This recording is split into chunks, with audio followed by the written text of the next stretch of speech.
আমি ফারজানা রহমান চৌধুরী। আমার বাবা মোহাম্মদ কুদ্দুসুর রহমান চৌধুরী মিরপুরের ব্যবসায়ী ছিল।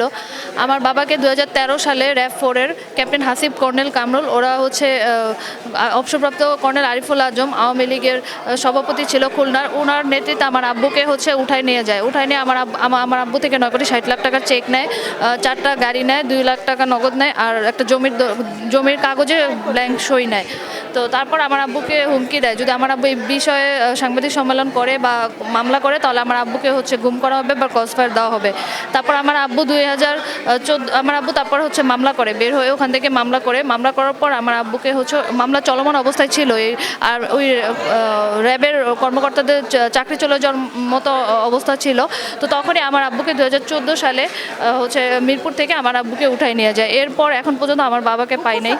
এখন পর্যন্ত আমরা আমার বাবাকে তুলে দিছে। তো এখন আমার বাবাকে আমরা চাই, আর আমার আব্বুকে যারা নিছে যারা জড়িত তাদের বিচার দাবি করতেছি, তাদের জন্য ফাঁসি হয়। অবশ্যই বাবাকে তো মিস করি। বাবা ছাড়া তো আসলে যার যায় সেই বুঝে। বাবা ছাড়া তো আসলে প্রত্যেকটা দিন কাটা অনেক কষ্টকর, প্রত্যেকটা সময় প্রত্যেকটা সেকেন্ডে মিস করি বাবা। আমার বাবা সবসময় এই যে এখন কত সময় কত কিছু দেখা গেছে যে চাইলেও পাই না, অথচ বাবা থাকলে দেখা গেছে যে কোনো কিছু চাওয়াও লাগতো না। চাওয়ার আগে আমার বাবা সবসময় আয়না হাজির করতো। তো এইগুলো অনেক মিস করি।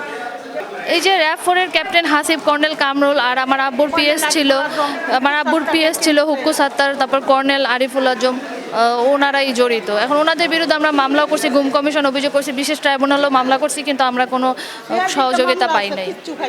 কোনো মামলায় কোনো বিচার হয় না, কোনো আসামি অ্যারেস্ট করে না, কিছুই হয় না, কোনো তদন্তই হয় না। এখন একটাই চাও যে আসামিদের যেন মনে হয় আটকাই রাখতে পারে। ওনার কাছে গেছিলাম, ওই কর্নেল আরিফুল আজম না, ওনারে বলছিলাম যে যদি আমার হাজব্যান্ড জীবিত থাকে ফেরত দেন, আমরা মামলা উঠাই দিব। তারে মারলে কি আমরা টাকা পাবো, তারে জীবিত রাখলে আমরা টাকা পাবো। তারে 10 জনে মিলে নিচ্ছে। তো 10 জনে মিলে নিয়ে থাকলে আপনারা দেন, আপনাদেরকে অন্য জায়গার থেকে আমরা লেন দিয়ে দিব। হ্যাঁ, আমার স্বামী যদি জীবিত থাকে তাহলে আপনারা একটা মীমাংসার ব্যবস্থা করেন, আমরা একটা মীমাংসা করবো আপনাদের সাথে। কয় কি যে আপনারাও চেষ্টা করেন, আমরাও চেষ্টা করি। তারা 10 জনে মিলে নিচ্ছে। এখন কারা 10 জনে মিলে নিচ্ছে হেই না জানে, এখন আমরা তো জানি না। ওই হুক্কু সাত্তার নিয়ে কারাতে তুলে দিচ্ছে এটা তো জানি না। আমার হাজব্যান্ড তো বড় ব্যবসায়ী ছিল। আমার হাজব্যান্ডের 4টা গাড়ি নিচ্ছে। ওই ক্যাপ্টেন হাসিব, কর্নেল কামরুল, আরিফুল আজম, 4টা গাড়ি, 9 কোটি টাকার চেক, জমির দলিল 4 কোটি 20 লাখ টাকা, 1,95,00,000 এইটি নিচ্ছে। নেওয়ার পরে তো ছাইড়ে দিচ্ছে। ছাইড়ে দেওয়ার পরে আমাদেরকে একটা গাড়ি দিচ্ছে।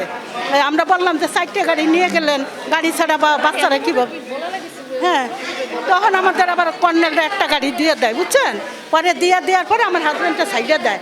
সাইডে দেওয়ার পরে হলো মিরপুরির থেকে তারা হলো যে ব্যবসায়ী, আমার হাজব্যান্ডের যে এই ব্যবসার দালাল, ওই দালাল হলো কয় যে স্যার আপনার চেক আছে, আপনার চেকটা নিয়ে যান।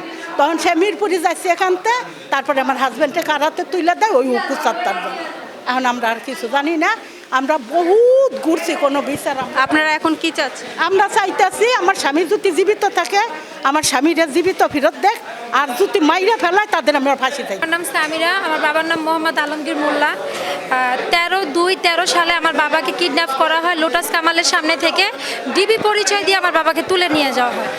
পরে আমার আম্মু প্রেগনেন্ট ছিল 8 মাসের। আমার আম্মু বিভিন্ন জায়গায় আর কি ডিবিতে, র্যাবে আমার মা যায় খোঁজ নেওয়ার জন্য যায়। ডিবি থেকে আম্মুকে বলে আপনি তার খোঁজ নিয়েন না, আপনি তাকে পাবেন না, আপনি তার খোঁজ নিতে গেলে আপনি নিজেই গুম হয়ে যাবেন। আম্মুকে একটা চিঠি পাঠানো হয় আমাদের বাসায় যে আপনি যদি তাকে খুঁজতে যান তাহলে আম্মুকে গুম করে ফেলবে বা আমাদের ফ্যামিলির আর কাউকে গুম করে ফেলবে। বিগত 15টা বছর আমরা এর দ্বারে ওর দ্বারে ডিবি, পুলিশ, র্যাব এমন কোথাও নাই যে বাবাকে খুঁজি নাই। আমরা ছোট ছিলাম, ভাই ছোট ছিল, আম্মু প্রেগনেন্ট ছিল, 8 মাসে প্রেগনেন্ট ছিল। আমার ছোট বোনটা আমার বাবারে দেখতেও পারেনি।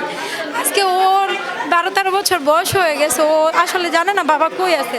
সামনে ঈদ, সবার বাবা মার্কেট করে দিবে, আমার তো বাবাই নেই, কীভাবে মার্কেট করে দিবে। আসলে ও জানে না বাবা কই। বাবা হারার যে কি কষ্ট, সব থেকে বড় কষ্ট যে আমরা বাবা যে হারাইছে, আমরা একটু বিচার কোনো কিছু আজ পর্যন্ত পাইনি। বহুত জায়গা দৌড়াইছি, কোনো জায়গা কোনো কিছুর আসলে ওরা আমাদের কোনো আশ্বস্তই করেনি যে আমাদের বিচার দিবে কিনা, আমাদের এটার ফয়সালা দিবে কিনা। আমরা জানি না ভবিষ্যতে পাবো কিনা এটার ফয়সালা। হয়তো এভাবে বাকিটা জীবন আমাদের বিচার পাবো আশায় কাটাইতে হবে।